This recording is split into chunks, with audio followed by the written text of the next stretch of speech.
Amen, amen. Le texte qui va nous conduire ce matin est tiré de l'épître de Paul aux Colossiens, au chapitre 3. Colossiens, chapitre 3. Je vais lire à partir du verset 5. Faites donc mourir ce qui, dans vos membres, est terrestre, la débauche, l'impureté, les passions, les mauvais désirs et la cupidité qui est une idolâtrie. C'est à cause de ces choses que la colère de Dieu vient sur les fils de la rébellion. C'est ainsi que vous marchiez autrefois lorsque vous viviez dans ces péchés. Mais maintenant, renoncez à toutes ces choses, à la colère, à l'animosité, à la méchanceté, à la calomnie, aux paroles équivoques, paroles qui ne sont pas honnêtes, etc., pas toujours honnêtes, qui pourraient sortir de votre bouche. Ne mentez pas les uns aux autres, vous étant dépouillés du vieil homme et de ses œuvres, et ayant revêtu l'homme nouveau qui se renouvelle dans la connaissance selon l'image de celui qui l'a créé. Alors, verset 11, il n'y a ni grec, ni juif, ni circoncis, ni incirconcis, ni barbare, ni scythe, ni esclave, ni libre. Mais Christ est tout et en tous. Ainsi donc, comme des élus de Dieu, saints et bien-aimés, revêtez-vous de sentiments de compassion. Dans d'autres versions, revêtez-vous d'entrailles de miséricorde, de bonté, d'humilité, de douceur, de patience. Supportez-vous les uns les autres, et si l'un a sujet de se plaindre de l'autre, pardonnez-vous réciproquement. De même que Christ vous a pardonné, pardonnez-vous aussi, mais par-dessus toutes ces choses, revêtez-vous de l'amour qui est le lien de la perfection. Amen. Amen. Vous pouvez vous asseoir, bien-aimés.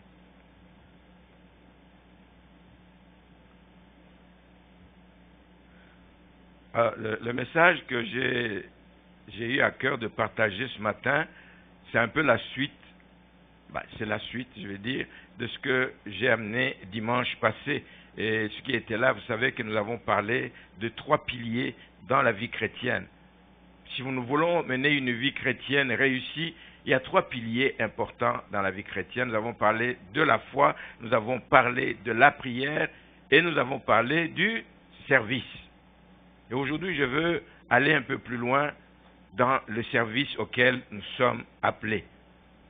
Je vais parler de l'importance d'un service, mais un service de qualité. C'est le titre du message. Offrons un service de qualité. On ne sert pas Dieu n'importe comment, mais on le sert avec qualité. On doit mettre de la qualité dans ce qu'on fait pour le travail du Seigneur, pour l'avancement de son œuvre. Alors, ici, il n'y a personne qui ignore évidemment l'importance d'un service de qualité parce que c'est demandé partout. Il n'y a pas que dans l'œuvre du Seigneur qu'on demande un service de qualité. On le demande partout. La qualité, c'est ce qui permet aux affaires, à ceux qui sont en affaires, aux clients plutôt, d'apprécier les services, les prestations qu'ils reçoivent.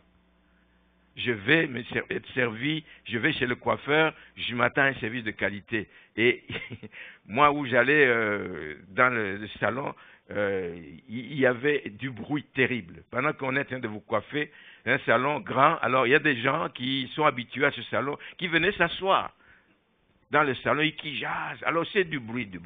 J'ai changé. Quand je suis allé dans un autre, et j'ai trouvé, c'est même pas moi qui l'ai demandé, j'ai trouvé que c'est écrit, ici, ce n'est pas le lieu de repos des chômeurs, des gens qui n'ont rien à faire, qui viennent jaser ici. Non, c'est réservé aux clients. Les chaises sont réservées aux clients qui sont en attente. Voilà un service de qualité. C'était propre et puis le service était soigné. Même chose, bien aimé, quand nous allons chez le médecin. Nous avons des attentes. Nous voulons être guéris. Mais la guérison, ce n'est pas seulement les médicaments. La guérison, l'accueil fait partie un peu de la guérison. L'accueil et l'approche que le médecin a fait partie des éléments qui favorisent la guérison. Quelqu'un me l'a dit, d'ailleurs mon frère qui me disait ça, que l'attitude du médecin joue un rôle qui n'est pas négligeable dans la guérison d'une personne. Au restaurant, quand nous allons au restaurant, nous nous attendons à un bon service, nous nous attendons à un service de qualité parce que nous payons, etc. Donc l'accueil compte. pour la fidélisation des clients, même au restaurant. Il y a, c'est sûr, l'accueil, mais il y a aussi la nourriture qui importe. La nourriture qui sert si elle est de qualité. Alors récemment, on a été dans un restaurant, j'avais invité un couple, on devait s'entretenir sur un sujet et on a pris rendez-vous dans un restaurant qu'on connaît bien. Parce qu'on y va souvent et qu'on mange bien dans ce restaurant. Et malheureusement, je ne sais pas ce qui a pris la serveuse ce jour-là. Je ne sais pas ce qui a pris la serveuse. Je ne la reconnaissais pas, elle était méconnaissable. Elle était rude dans ses propos, particulièrement vis-à-vis des enfants. Il y avait 2 enfants avec nous. Et il était rude. J'ai regardé, je ne comprenais pas ce qui arrivait. Et justement, le mari qui était avec nous a dit justement que s'ils étaient seuls dans ces circonstances-là, ils seraient repartis pour aller dans un autre restaurant. Mais comme on s'était fixé rendez-vous là-bas, ils ont accepté et on est resté. Tout ça, cette déception, c'est à cause d'une attitude inappropriée. Une attitude inappropriée. Et nous devons éviter ça aussi dans ce que nous faisons pour l'œuvre du Seigneur.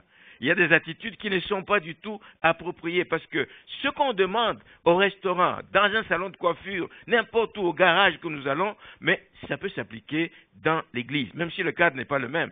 Dans l'église, il y a aussi un service qu'on doit offrir à Dieu, mais aussi aux membres.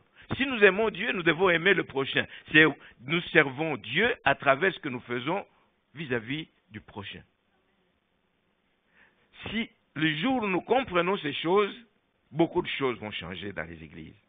Beaucoup de choses vont changer dans les églises. Il y a quelques années, je ne sais plus combien, il y a un drame qui s'est produit à l'église Nouvelle Vie de Longueuil. C'est un jeune homme qui vient avec, les jeunes aujourd'hui, il vient avec une casquette. Alors, à l'accueil, il trouve quelqu'un qui est rude aussi. Et il dit, ici, on n'entre pas avec une casquette sur la tête. Le jeune homme n'était pas habitué de la maison de Dieu. Peut-être ce jour-là, il était poussé et dit, je vais aller à l'église, je vais voir ce qui se passe dans l'église. Mais le monsieur insiste à la porte, tu n'entres pas ici. Si l'autre discute. L'autre dit, tu n'entres pas. Puis le garçon, énervé, il est parti. Imaginez ce qui est arrivé. Juste, hein, c'est pas à 1 kilomètre, juste à la sortie de l'église, il a été happé par une auto et il est mort. C'est un drame que cette situation arrive parce que quelque chose n'a pas été bien fait dans la maison du Seigneur. C'est un drame. C'est un drame. Dans l'église, on est appelé à servir Dieu, certes, mais à travers le service que l'on rend, qu'on offre à Dieu, on est en train de servir le prochain. Et donc, un service de qualité nous impose de soigner nos relations. Le domaine des relations dans l'Église est un domaine sur lequel nous parlerons sans fin. Parce que dans une Église, il y a toutes sortes de personnes qui viennent, et donc, harmoniser les relations entre toutes ces personnes, ce n'est pas toujours évident. Voilà pourquoi on va en parler. On va en parler parce que c'est important de bien accueillir les nouveaux, parce que c'est important de s'intéresser aux nouveaux, et il y a bien d'autres choses à faire. Donc, je vais revenir, après cette brève introduction, je vais revenir à notre texte pour voir ce que Paul veut nous enseigner dans ce domaine des relations, dans ce domaine du service de qualité qu'on doit offrir. D'abord, pour que vous compreniez, c'est que cette épître s'adresse à l'église de Colosse. Colosse était une ville qui était au carrefour de plusieurs routes commerciales, et comme les villes de Corinthe et d'autres villes, etc. Donc, beaucoup de mélanges. Au carrefour, beaucoup de gens viennent de partout. Il y avait des juifs, des non-juifs, il y avait des grecs, il y avait beaucoup de sortes de gens, chacun venant avec son background différent. Donc, il y avait comme un mélange de populations qui se reflétait aussi, qu'il y avait dans la ville, mais qui se reflétait aussi dans l'église. Chacun venant avec son caractère, avec ce qu'il a reçu dans sa jeunesse, d'où Paul devait clarifier des choses pour le bien-être de l'église, dans l'église plutôt. il devait clarifier des choses importantes qui touchent notamment à la doctrine chrétienne. Et moi, ce que je vais regarder ce matin, c'est les 3 appels que nous trouvons dans ce texte. 3 appels que Paul lance aux chrétiens de Colosse, aux Colossiens, pour un service de qualité. La première chose que nous voyons au verset 5, il est dit « Faites donc mourir ». C'est un appel à mourir à quelque chose. Nous devons mourir à tout ce qui relève de notre ancienne vie. La vie où on ne connaissait pas le Seigneur, la vie où on marchait selon nos propres voies, selon nos propres pensées. Mourir à tout ce qui relève de l'ancienne vie qui était une vie de péché et qui attire la colère de Dieu. Donc, tout commence au moment de la conversion, mais tout ne s'arrête pas là. À la conversion, il y a quelque chose qui se passe. On décide de mourir à l'ancienne vie et on ressuscite dans une nouvelle vie avec Christ. Et tout ça est symbolisé par le baptême. On te plonge dans les eaux de baptême, tu meurs à ton ancienne vie et restes là-dedans, tu sors en nouveauté de vie avec le Seigneur.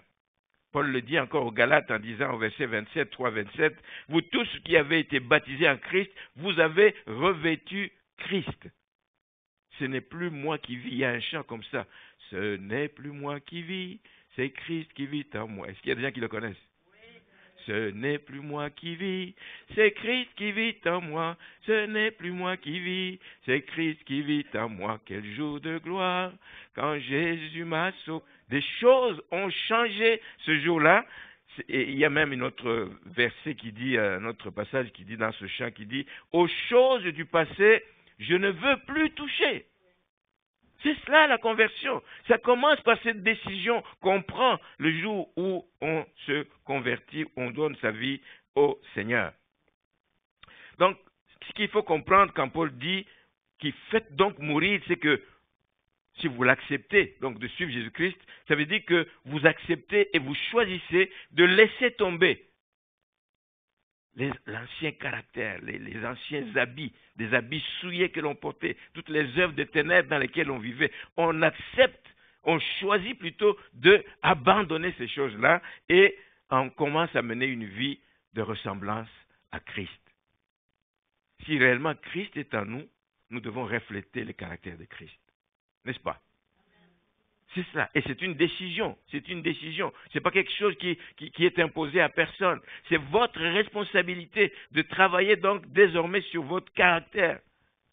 Vous devez accepter de collaborer avec le Saint-Esprit qui va rendre la chose possible. Ce n'est pas un homme, ce ne sont pas les prédications qui transforment, c'est l'œuvre du Saint-Esprit. Quand nous collaborons avec lui, il a la puissance de transformer qui nous étions en une nouvelle personne. S'appeler chrétien, frères et sœurs, c'est très facile. Très facile. On en connaît beaucoup. Parce qu'à un moment donné, c'est à la mode. Est-ce que toi, dimanche, ben oui, moi aussi, je vais à l'église dimanche. Oui. C'est facile de s'appeler chrétien. Mais si le comportement ne cadre pas avec ce statut, il y a un problème. Si le comportement que tu affiches en t'appelant chrétien ne cadre pas avec ce statut de chrétien, il est impossible d'offrir un service de qualité dans l'œuvre de Dieu. C'est impossible. Les deux doivent aller ensemble. Christ en moi doit être reflété par la manière dont je le sers. Christ en moi doit être reflété dans la manière dont je sers les bien-aimés. Christ en moi doit être reflété dans la manière dont je sers dans les différents secteurs où le Seigneur nous appelle. Donc, il faut mourir à l'ancienne vie. C'est le premier appel si nous voulons offrir un service de qualité. Le deuxième appel qu'on trouve au verset 8, il dit « Mais maintenant, renoncez à toutes ces choses. » Et il cite quelques-unes de ces choses. Renoncez à la colère, renoncez à l'animosité, renoncez à la méchanceté, à la calomnie, aux paroles équivoques qui pourraient sortir de votre bouche. Renoncer, c'est décider de se dépouiller, d'enlever.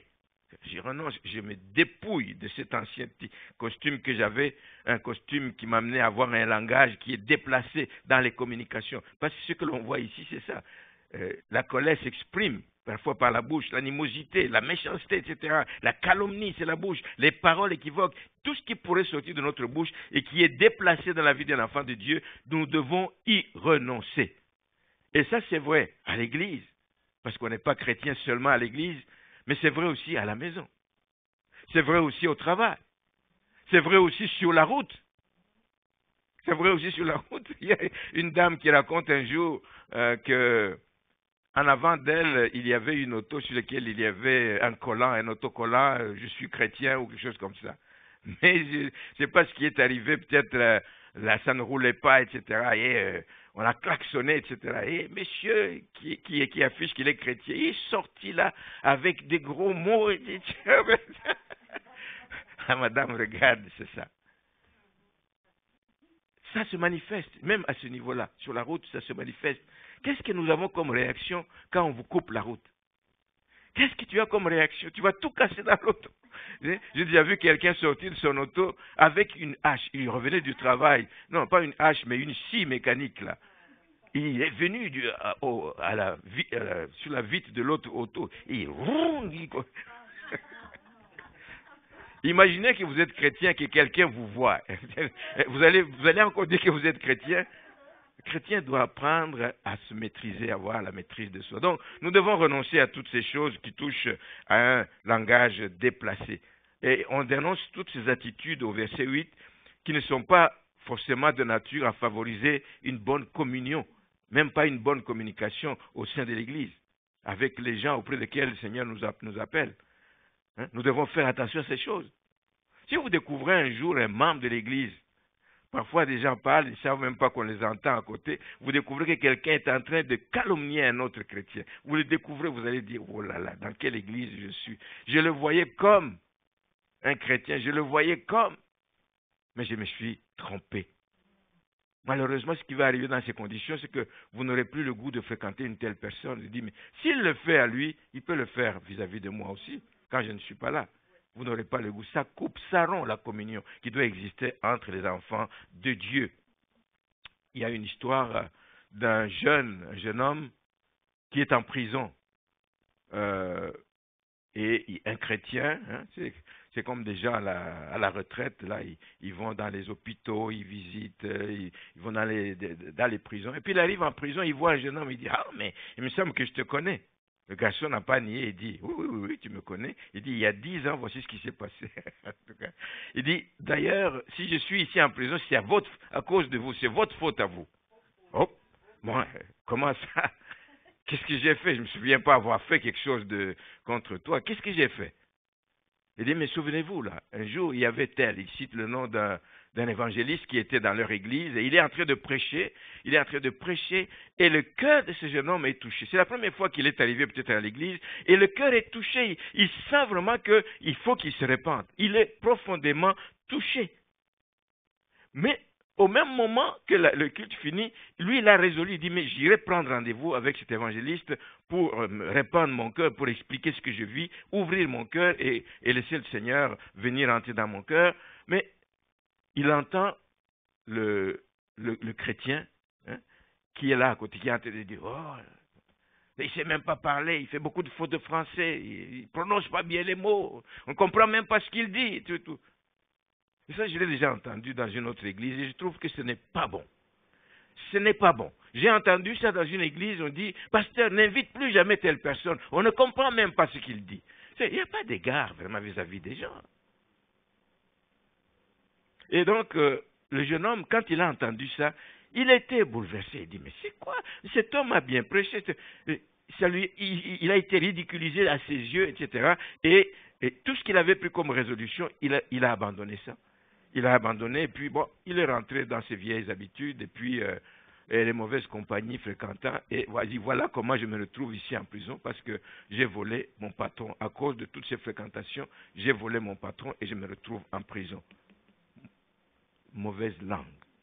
La mauvaise langue. Un petit membre, mais qui fait beaucoup de dégâts autour de nous. Renoncer à toutes ces choses.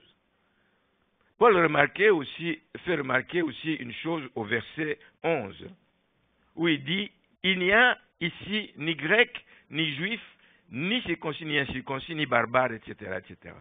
Paul fait remarquer cette chose-là pour montrer que dans cette église, oui, il y a une différence de culture. Il y a une différence de culture. Il y a des gens qu'on considérait comme des barbares, des gens sans façon licite, les barbares. Il n'y a ni esclaves ni libres. Mais tous ces gens se retrouvent dans l'église. On ne peut pas commencer à regarder au passé des gens. Oh, lui, il vient d'où, il vient. On ne peut pas. Le fait qu'il y a un mélange, c'est un mélange hétéroclite, c'est un mélange de gens de toutes sortes, des races, d'origines différentes, même au Québec. Tout le monde s'appelle Québécois, mais il y a des gens du lac, il y a des gens de, je ne sais pas, de Gaspésie, il y a des gens d'un peu partout. Mais on ne peut pas regarder à ces choses. Si on commence à regarder à ces choses, bien aimé, il y a un potentiel extraordinaire de division si on y prend garde. L'Église, on doit veiller sur l'Église. Ça peut être explosif si on y prend garde. Que le Seigneur nous aide. Ces différences existent, on ne peut pas les nier. On ne peut pas nier ces différences. Elles sont réelles. Elles sont réelles parce que nous venons réellement des milieux différents. Je l'ai dit tout à l'heure, avec des backgrounds différents. Nous venons des milieux différents. Mais ces différences ne doivent pas nous diviser. Ces différences ne doivent pas constituer des murs de séparation dans l'Église. Il ne doit pas y avoir des clans dans l'Église parmi les chrétiens. Ces différences ne doivent pas nuire à l'unité de l'Église. Ces différences ne doivent pas nuire à la paix qui doit régner dans l'Église. Heureusement, ici à l'Assomption, on l'a compris. Amen. On l'a compris parce qu'on en a souvent parlé, on l'a compris parce que nous appartenons tous à Christ.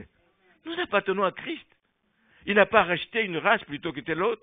Il n'a pas racheté telle origine. Il n'a pas racheté les gens riches plutôt que les pauvres. Il n'a pas racheté. Il a racheté tous, esclaves, riches, pauvres, enfants, grands, petits de taille, grands de taille. Tous nous avons été rachetés par le sang précieux de Jésus-Christ. Ça, c'est le deuxième appel. Renoncer à tout ce qui peut être à la base des divisions, tout ce qui peut séparer les gens. On doit renoncer à toutes ces choses. Le troisième appel que Paul lance à l'église de Colosse, c'est dit, revêtez-vous. Revêtez-vous, c'est au verset 12.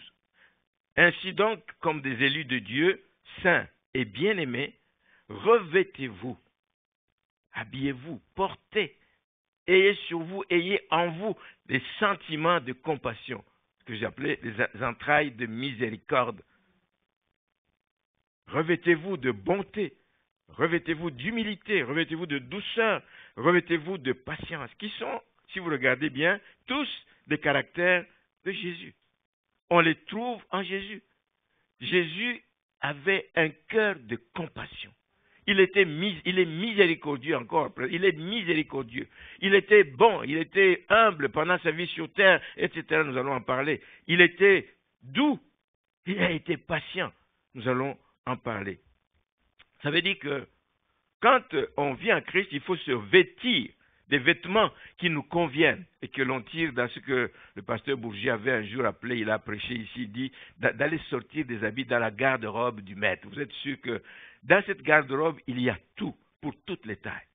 Pour toutes les tailles. Allez vous servir dans la garde-robe du maître, vous êtes sûr de revêtir de bons habits qui vont vous permettre d'aller loin, qui vont vous permettre d'offrir un service de qualité dans la maison du Seigneur. Donc, se revêtir de Christ, ça doit se faire au quotidien. Ce n'est pas un jour en passant, c'est au quotidien. Et ça correspond à quoi? Ça correspond à tout ce travail que nous devons faire dans notre vie, ce travail de sanctification continuelle et progressive. Ça n'aura pas de fin jusqu'au retour de Jésus-Christ. Nous devons travailler à notre sanctification continuelle, progressive. Se revêtir de Christ, c'est aligner notre comportement au quotidien avec notre identité, je l'ai dit. Je ne peux pas m'appeler chrétien et avoir un comportement qui ne va pas avec cette appellation.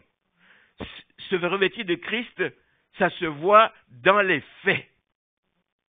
Dans les faits, pas juste dire je suis chrétien, c'est dans les faits qu'on va dire oui, c'est un chrétien. Il est revêtu de Christ. Se revêtir de Christ, c'est abandonner évidemment nos comportements pécheurs pour acquérir évidemment les vertus de Christ être renouvelés dans notre caractère avec l'aide du Saint-Esprit. Et je vais juste passer en revue 2 ou 3 caractères qui sont cités parmi ceux-là,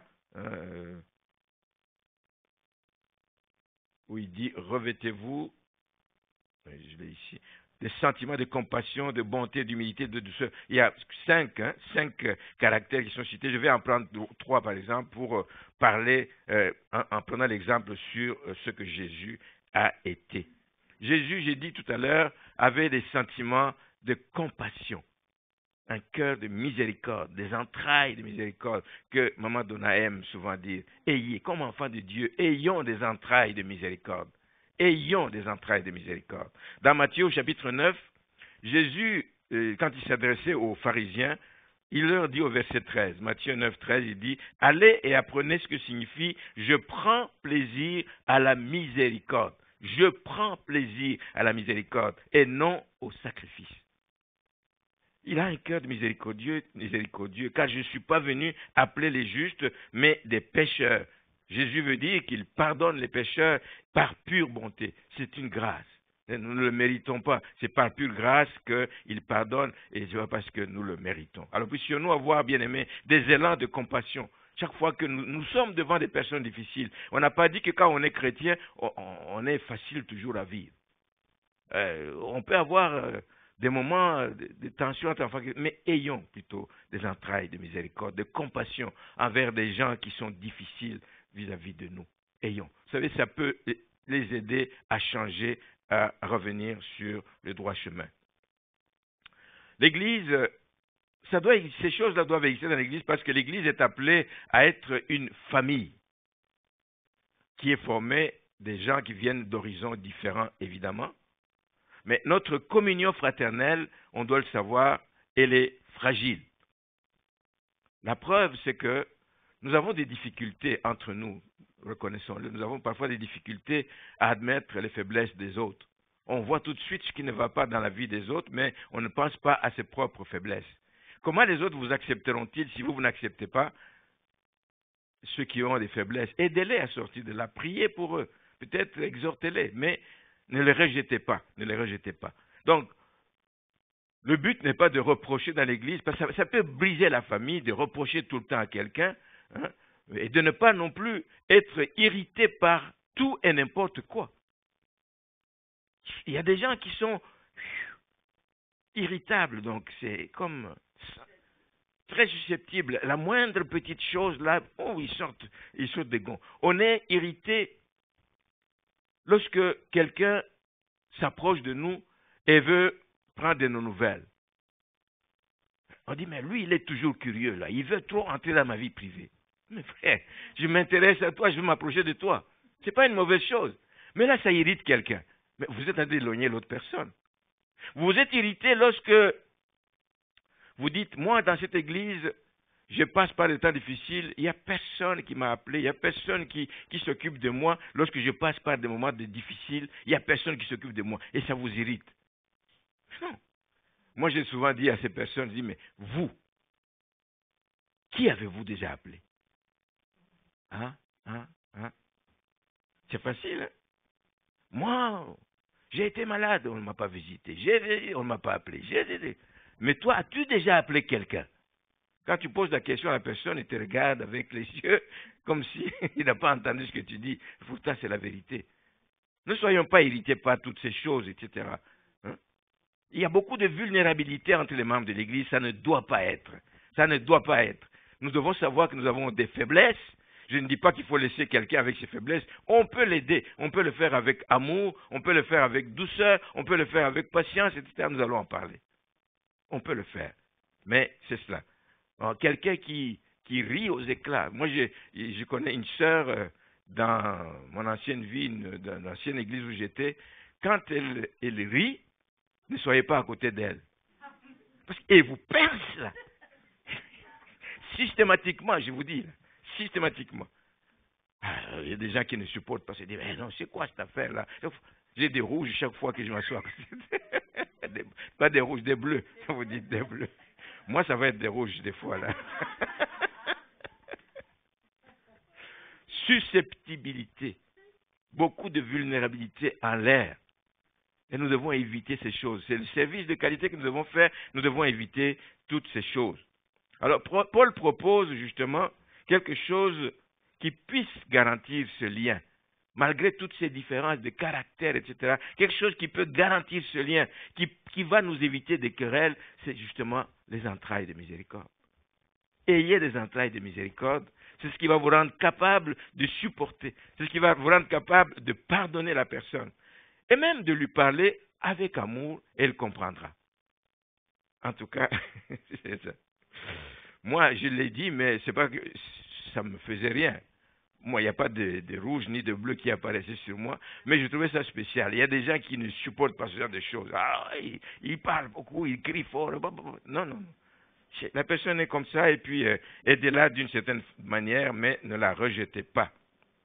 Donc, les entrailles de miséricorde sont utiles et vont nous permettre d'amortir le choc qui peut provenir de nos différences. Nous n'avons pas le même caractère. Il va y avoir des chocs, forcément, parce que nous vivons ensemble en famille, nous nous rapprochons, etc. Donc, il va y avoir des chocs. Nous devons aussi avoir des entrailles de miséricorde si quelqu'un, au milieu de nous, s'il arrive à quelqu'un de tomber, comme Paul le dit si bien dans Galates 6, verset 1, « Frère, si un homme vient à être surpris en faute, vous qui êtes spirituels. » Quand on dit « vous qui êtes spirituels », ça veut dire que vous qui êtes revêtus de Christ, vous qui êtes revêtus de Christ, redressez-le avec un esprit de douceur, avec compassion. Avec compassion. N'agissons pas avec brutalité, ce qu'on voit souvent même dans l'Église du Seigneur, avec brutalité. Donc, les entrailles de miséricorde, nous devons travailler dans ce sens. La deuxième chose que je veux épingler dans cette liste, c'est, on nous parle de la douceur. La douceur dans le langage, la douceur dans l'attitude, même la douceur dans le regard. Tu sais, tu regardes tout le temps avec un regard sévère, on ne va pas s'approcher de toi. La douceur. Dans Matthieu 21, Jésus est en train de parler de lui-même. Il s'applique une prophétie de Zacharie 9, verset 9, mais nous disons Matthieu 21, verset 25, il dit ceci, verset 5. Dites à la fille de Sion, c'est une prophétie de Zacharie, dites à la fille de Sion, voici ton roi vient à toi, plein de douceur et d'humilité. Ça ressemble à Jésus, effectivement. Vous savez comment il est venu monter sur un anneau. Celui qui se proclame roi, qui est accueilli comme le Messie, il vient monter sur un anneau. Et il est venu plein de douceur. Il s'est appliqué cela parce que Jésus était doux. Maintenant, il faut reconnaître le temps dans lequel nous vivons. Je pense que la douceur a presque disparu. Il y a encore, des fois, on voit encore un peu de douceur, mais nous vivons dans un monde violent, dans un monde trouble, dans un monde où la loi du plus fort est celle qui prime. La loi du plus fort. Nous vivons dans un monde où, comme dit une expression latine, l'homme est devenu un loup pour son frère. C'est ce monde dans lequel nous vivons. Il n'y a plus de douceur, mais il y a la violence dans beaucoup de choses, surtout dans le langage, beaucoup de violence. Il y a un serviteur de Dieu qui vivait dans une ville, dans un centre où il y a beaucoup d'habitations, beaucoup de maisons, et il régnait dans ce quartier comme un climat vraiment de violence. Les gens étaient agressifs. Et ça se voit souvent. En France, on dit, dans les quartiers où il y a beaucoup de concentration autour de Paris, là, il y a je n'appelle pas ça bidonville, mais on a construit beaucoup d'immeubles à logement dans les banlieues, etc. Et on voit, il y a beaucoup de violence dans ces quartiers et les gens crient. Vous trouvez des mères, il dit, le serviteur de Dieu dit qu'il voit des mères qui crient sur leurs enfants, en pleine rue, qui giflent sur l'enfant. Ici, on ne verra pas ça souvent parce qu'on peut être signalé. Ce n'est pas parce qu'on est doux qu'on le fait, mais on le fait parce qu'on a peur d'être signalé. Mais là-bas, il n'y avait pas de signalement. Alors, bon, il gifle les enfants, il crie sur les enfants, il dit waouh. Donc, c'était une situation normale dans ce coin là-bas. Aussi bien qu'un jour, Alors qu'il sait comment le quartier est. Un jour, il est en train de marcher, il entend derrière lui une voix, mais une voix douce, d'une mère qui parle à son fils. Antoine, Antoine, peux-tu venir ici, s'il te plaît? Oh. Et il s'est arrêté, il s'est retourné pour regarder, il dit, oh, c'est spécial. Je ne vois pas ça, je n'entends pas ça. C'est spécial, c'est spécial. Il était surpris de le voir, alors que la douceur d'une mère vis-à-vis de son enfant doit être quelque chose. Les mères doivent être douces, n'est-ce pas? Pas toujours le cas, mais c'est ça. La douceur d'une mère. Donc, lui s'est demandé à ce moment-là, il dit, mais c'est vrai que je vois ça auprès des mères qui sont rudes vis-à-vis de leurs enfants. Mais moi-même, à force de vivre dans ce quartier, comment les gens me perçoivent? Est-ce qu'il arrive des fois que des gens aussi du quartier se retournent pour regarder et disent, oh, le monsieur est spécial, hein, il parle avec douceur, etc. Et c'est une question que nous devons tous nous poser. Est-ce qu'il y a de la douceur dans notre langage? Pourtant, la Bible nous le dit, il y a plusieurs. Il n'y a pas que là qu'on nous recommande dans le verset que j'ai lu là. Revêtez-vous de douceur, revêtir la douceur. Revêtez-vous de douceur. Nous devons nous poser cette question, est-ce que moi aussi, il y a de la douceur en moi, dans mon langage, dans ma façon de parler, dans ma façon de me comporter vis-à-vis des autres? Est-ce qu'il y a de la douceur? La Bible nous recommande ça dans Philippiens 4, le verset 5, que votre douceur soit connue de tous les hommes. Alors, je vous laisse à ce devoir pour que vous puissiez vous demander, quand les gens vous regardent, au travail, dans le quartier, etc., est-ce que les gens reconnaissent la douceur dans votre comportement? Et le Seigneur attend de nous que nous cultivions la douceur partout, à l'église, en famille, partout. De façon générale, dans les relations humaines, cultivons cette douceur et les gens vont se tourner et vont dire, oh, écoutez, j'aimerais être comme celui-là. J'aimerais aussi être doux comme celui-là, parce que c'est possible, etc. C'est donc un caractère qu'on doit cultiver. Le troisième caractère, et le dernier que je vais voir, c'est la patience. Est-ce qu'il y a des gens patients ici? Moi, je suis devenu patient. Je ne l'étais pas avant, mais je suis devenu patient. Je ne l'étais pas avant. Alors, elle le sait. Je n'étais pas patient avant que je connaisse le Seigneur, mais c'est venu. Le Saint-Esprit nous travaille. Hein. Il y a des choses qui viennent là. J'étais colérique, j'étais impatient. Mais ces choses sont parties. Je ne peux pas vous dire quand et comment. Mais c'est parti. Je me suis retrouvé, c'est les gens. Alors, je suis en train de dire, les gens doivent se retourner pour voir. Moi, il y a des gens qui ne se sont pas retournés, mais qui sont venus me voir pour dire, mais Jean, je ne te reconnais pas. Dans une situation comme celle-ci, tu aurais explosé.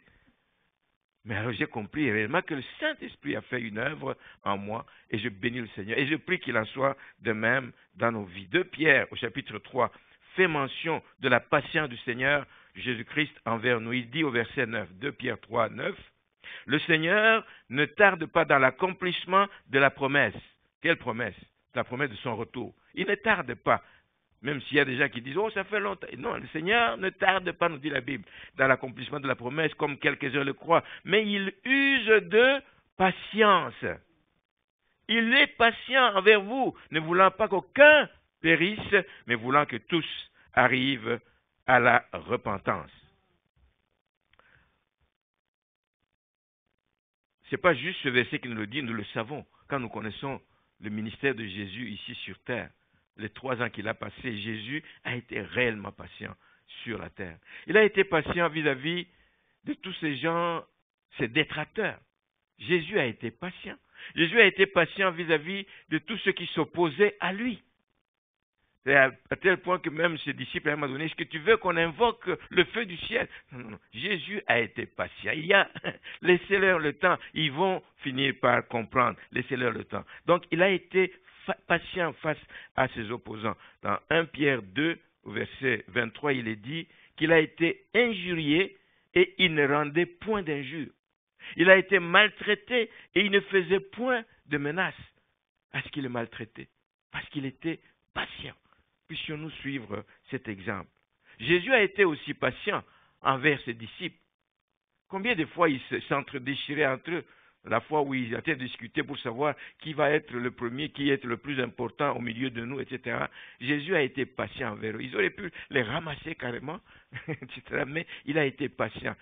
Ils vont comprendre. Je suis en train de les former. Soyons patients, bien-aimés, vis-à-vis d'autres personnes. Jésus a été patient. Rappelez-vous, dans ces derniers jours, au moment où il est dans le jardin de Gethsémane, il prend avec lui des disciples, Pierre, Jacques et Jean, etc.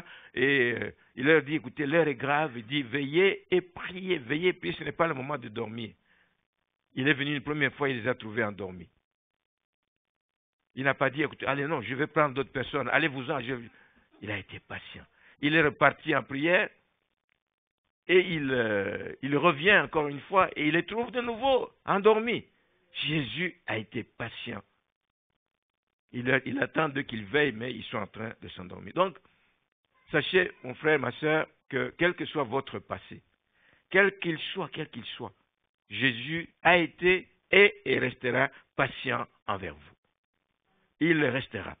Mais en même temps qu'il est patient, ce n'est pas juste que tu restes dans la même attitude que tu avais, il s'attend que tu fasses des progrès pendant ce temps de la patience. Et c'est l'objet de toutes ces prédications que nous faisons dimanche après dimanche. Jésus est encore patient envers nous, etc., envers ceux qui ne le connaissent pas, etc., mais profitons de ce temps pour changer. Profitons de ce temps pour avancer. Profitons de ce temps pour avancer, faire des pas de plus dans notre vie chrétienne. Je vais vous dire que s'il y a quelque chose de vraiment difficile dans ce que Dieu nous appelle à faire, c'est d'exhorter les gens. Particulièrement lorsque vous êtes appelé à exhorter quelqu'un à changer de comportement. Si vous l'avez déjà fait, vous devez savoir comment on vous répond dans ce cas-là. Il dit, tu t'occupes des choses qui ne te regardent pas. C'est ma vie, c'est moi qui rendrai compte au Seigneur. Toi, tu le fais de bon cœur. Mais sois patient. Sois patient. Une autre fois, peut-être, il était dans une mauvaise position, c'était un mauvais moment, mais sois patient. Ça viendra une autre fois. Donc, c'est difficile d'exhorter quelqu'un à changer. Il va vous dire, mais tu es le premier qui me dit ça. On ne m'a jamais reproché cette histoire-là. D'où viens-tu? Pour qui tu te prends? C'est cela. Nous exhortons, mais nous sommes patients parce que nous savons qu'un jour, le Saint-Esprit va faire son œuvre. Et nous ne devons pas nous décourager. Nous ne devons pas nous décourager, bien-aimés. Nous devons demander toujours au Saint-Esprit de nous remplir de ce fruit de l'Esprit. C'est le fruit de l'Esprit en nous qui va faire la différence dans le service que nous devons faire pour l'avancement du royaume. Nous devons avoir l'amour, manifester l'amour vis-à-vis des faibles, vis-à-vis de ceux qui ne connaissent rien. Nous devons manifester cette patience, la douceur, la maîtrise de soi. La maîtrise de soi. Nous ne devons pas nous battre pour résister à l'état de choses. Saint-Esprit, donne-moi la maîtrise de soi, parce que cette situation, donne-moi, interviens, aide-moi en ce moment, parce que moi je ne veux pas laisser tomber les bras, je veux continuer le travail auquel j'ai été appelé. Ce que nous avons été appelés à faire, c'est de faire le bien. Si tu veux faire le bien et que tu y tiens, tu vas accepter parfois d'être rejeté. Tu vas accepter d'être rejeté, pourvu que ce que tu fais serve à l'édification du corps de Christ. Pourvu que ça serve à cela. Je vais dire, ok, j'accepte d'être traité dans tous les noms, pourvu que ce que j'ai fait là puisse porter fruit dans la vie de cette personne. Donc la patience est capitale dans l'Église. Soyons patients les uns envers les autres, parce que ça va contribuer à la paix dans l'Église, ça va contribuer à faire avancer l'œuvre de Dieu, etc. Et s'il y a des gens qui sont appelés à la patience, c'est bien les pasteurs. Vous aussi, vous êtes appelés. Mais le pasteur, lui, puisqu'il a encadré peut-être plusieurs sortes de personnes, etc., il est appelé à être patient. Donc, il doit reprendre un chrétien, il doit être patient. Mais il ne peut pas s'empêcher de le faire. Paul, justement, est en train d'encourager son fils Timothée. Il dit, voici la meilleure attitude. Lorsque tu encadres, il était en formation, lui. Il dit, voici la meilleure attitude à adopter. Il dit, ne te prive pas de reprendre quelqu'un. Ne te prive pas, c'est dans 2 Timothée 4, verset 2. Ne te prive pas de censurer. Exhorte toujours, mais fais-le. Toutes ces choses, fais-les avec douceur. Fais-le avec douceur et en instruisant. Instruire quelqu'un, ce n'est pas juste un ordre que tu donnes un jour. Instruire quelqu'un, c'est former quelqu'un. Ça prend du temps. Donc, il faut être patient. Ça ne rentre pas tout de suite, même à l'école, ça ne rentre pas tout de suite. Je me souviens, quand j'étais à l'école secondaire, j'avais des difficultés en mathématiques pendant les 2 années, 3e et 4e secondaire. Ah là là là. Je ne comprenais rien. Je ne comprenais rien en mathématiques. Le professeur m'a humilié, il m'a humilié devant toute la classe. Et toi, es-tu le fils d'un ministre, comment tu es arrivé à ce niveau? Tu ne comprends rien. C'est difficile parfois, mais c'est ça. Mais bon, je crois que le Seigneur m'a donné la patience à cette époque, j'étais encore tout jeune. Mais quand je suis arrivé dans la 5e secondaire, l'avant-dernière année, chez nous c'est 6 ans de secondaire, les choses ont changé. Qu'est-ce qui s'est passé exactement? Est-ce que c'est le type de professeur que j'avais? Est-ce que c'est la matière qui a changé? Mais en 5e secondaire, j'ai commencé à être 3e de classe en mathématiques. J'étais nul en 3e et 4e, mais en 5e, j'ai commencé à être 3e et jusqu'à être premier, je ne sais pas, en dernière année, premier en mathématiques. La patience. Nous aussi, comme nous encadrons des gens, comme professeurs, nous devons être patients. Les parents, soyez patients. Vous êtes superviseur dans une entreprise, soyez patients, hein, n'est-ce pas? Sois patient. Sois patient. Ça produit toujours des fruits. On doit continuer à instruire ceux qui ne comprennent encore rien, etc. Mais nous devons le faire avec amour, avec patience et avec douceur. Et je termine ici en disant que, en temps normal, ce qui est normal dans la vie de tous les jours, c'est que ce que je porte comme tenue, si je suis travailleur quelque part, imaginez vous êtes pompier. Vous êtes pompier, vous avez des tenues de pompier. Ce qu'on s'attend de vous quand on vous voit en tenue de pompier, c'est que vous pouvez par exemple secourir les gens quand ils sont en danger, soit vous venez pour éteindre les feux. Et imaginez que vous êtes pompier et qu'on vous surprend en train de mettre plutôt le feu, de faire le pyromane. Vous allumez le feu pour vous créer du travail. Je crois que ça a déjà existé une fois ici. On en a déjà parlé une fois à la télévision, ici ou en France, je ne sais pas où. Mais il y avait des gens qui mettaient le feu pour justifier qu'ils viennent éteindre le feu. Un chrétien ne doit pas être comme ça. Si tu es agent de sécurité dans une entreprise, ton rôle, quand on voit ta tenue, on doit se sentir sécurisé. N'est-ce pas? Mais je vais vous donner un exemple pour montrer que, il y a cette expression qui dit que l'habit ne fait pas le moine.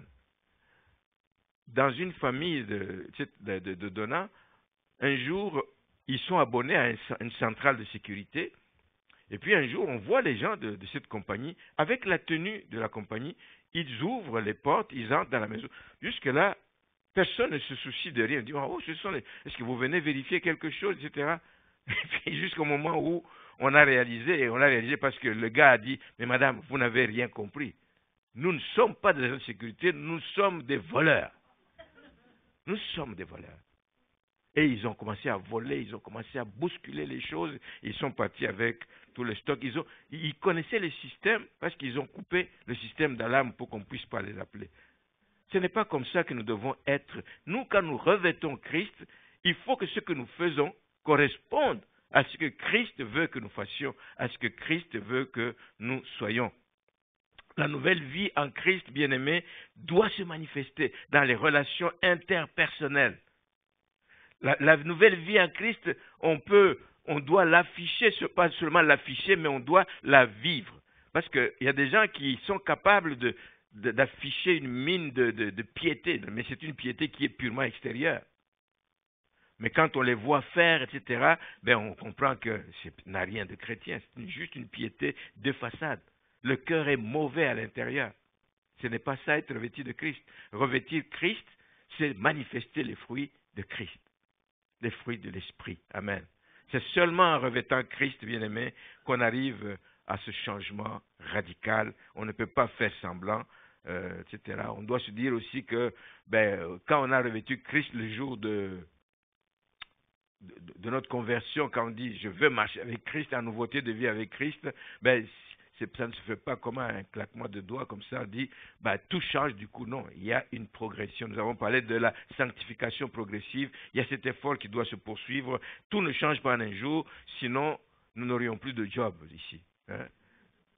Il faudrait qu'on parle seulement aux païens. Sinon, alors que là, nous avons encore du travail.